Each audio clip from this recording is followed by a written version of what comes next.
Bonjour, et bienvenue sur notre chaîne. Aujourd'hui nous allons parler des dettes que doivent les pays africains à la Banque mondiale. Pour faire court, nous allons parler de la dette de la République démocratique du Congo. Cette dette à l'origine fut contractée pendant l'époque coloniale, pour entretenir le pays.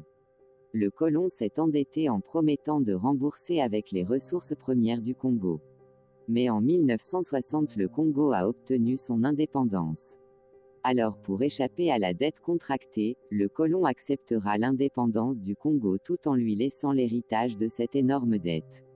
Mobutu a payé une partie, Kabila le père et le fils ont fait pareil, jusqu'à l'abandon de recouvrement volontaire de cette dette par les grandes banques.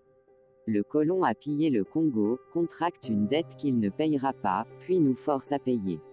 Nous étions étonnés d'écouter le montant de la dette du pays, nous n'avions jamais vu à quoi cet argent a servi concrètement, et pensions que nos politiques les détournaient. Mais en fait pas du tout, nos dirigeants de l'époque ont accepté de payer cette dette en échange de l'indépendance. Indépendance que nous n'avons pas toujours. La dette de tous les pays africains s'élève à 360 milliards de dollars.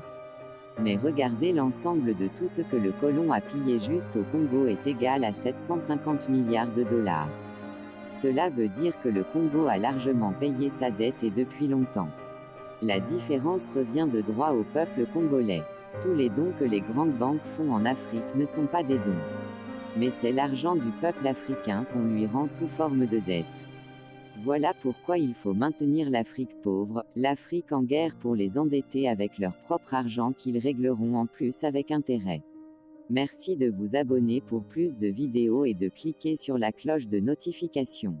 Bonjour, et bienvenue sur notre chaîne. Aujourd'hui nous allons parler des